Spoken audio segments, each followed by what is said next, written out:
Hello and welcome to another DnDaily.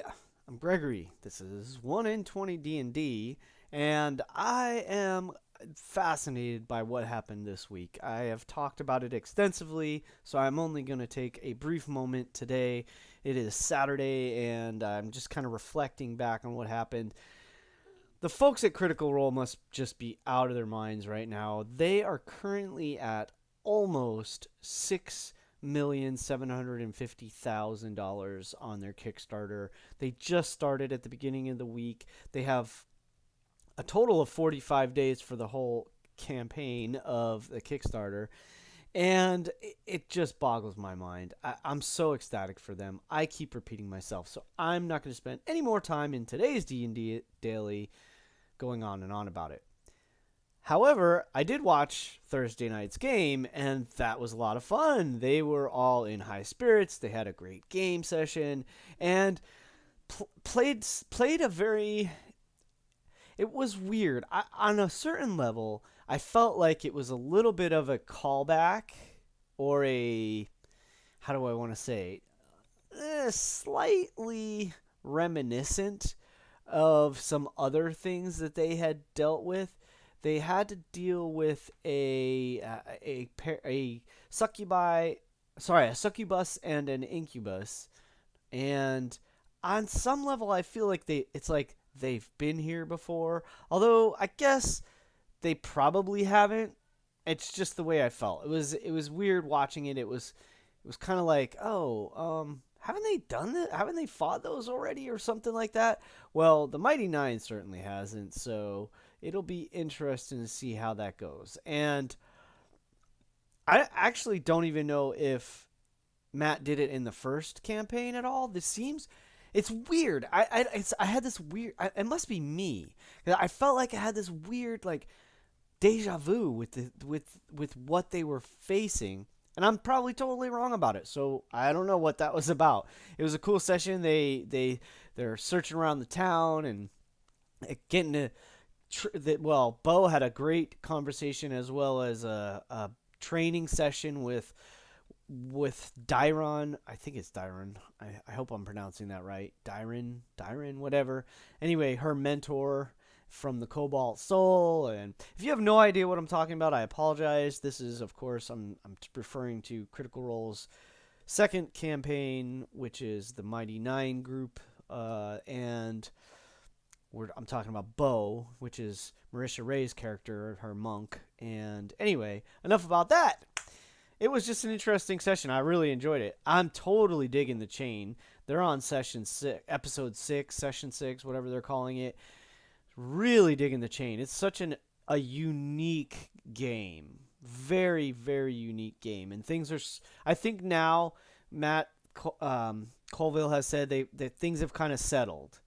The opening sequence, quote unquote, the opening arc that like to get the stage set has all played out more or less, and now we're gonna get to see more of the set cast in the sense of the players, because there was some crazy things that happened early on in the game. So it was really fascinating. It was a really interesting way to start it. I love what they're doing where they have like retainers, and so it's the Chain of Acheron is this mercenary group, and the players are supposed to be like the senior officers, the 5 senior officers.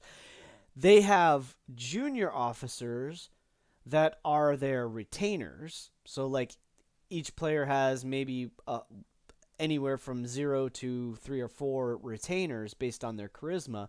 And these are going to be junior officers, lower level, like say 3rd level characters that have some skills and abilities, but they're not full-fledged characters necessarily. And then there's, of course, the rank and file, just like the infantry of the mercenary group. And they're essentially going to be controlling this whole group. And now, basically, okay, this is a spoiler, so if you haven't watched it and you're interested, close your ears for a second. The chain got decimated in the first couple sessions, and now it's their job to rebuild the chain, which means they need to recruit people. They need to build up their force. So I'm really stoked to see where Matt Colville and the players take this game. I think it's going to be really, really cool when it's all said and done. So, uh, on another note, I'm trying to get back into Dice Camera Action because I love that game. I love Chris Perkins. I think he is just an absolutely phenomenal DM, and I'm enjoying watching them play. I got a little off track. I'm behind with them. They're so the last session I watched was from like right around Halloween of 2018, and here we are. It's like the beginning of March in 2019. So I'm a couple months behind, I guess. So I have several sessions to catch up on.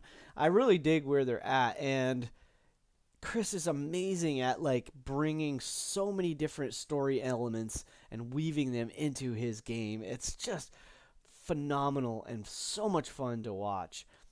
So I also had fun yesterday. So I guess the one thing I want to wrap the week up, or this kind of DnDaily with my thoughts for the week and what happened this week in D&D. I of course spent some time talking about the Artificer class, which I absolutely think is going to be the next class I try out when next game I get into. I'm for sure going to make an Artificer. I think the revisited Artificer sounds pretty darn cool. And of course, sidekicks? What's that about? I got to look more into that because that sounds pretty cool. Sidekicks are like, you can have a monster or a humanoid or an animal, and they become your sort of partner in crime through your adventures. Kind of like Trinket was for Vex or Vax.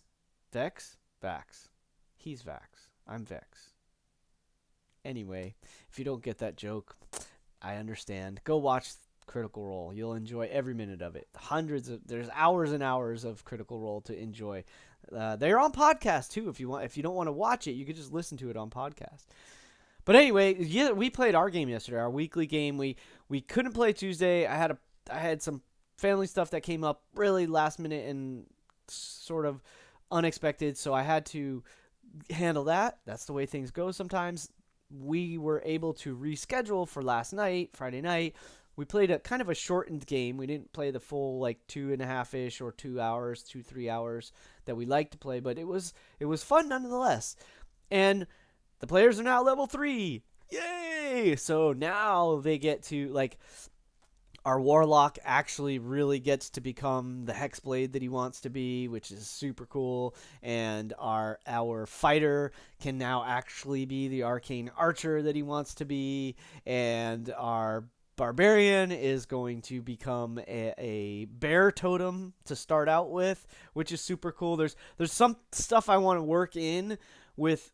It's not necessarily backstory stuff, but there's some cool story ideas that I have that I want to incorporate, and it hasn't happened yet. I'm excited about being able to develop that with these players because we were just having a great time. They're kind of fresh. They have an interesting dynamic already, and so I'm excited about where they're going to take this game. It's been super fun so far, so thrilled about that.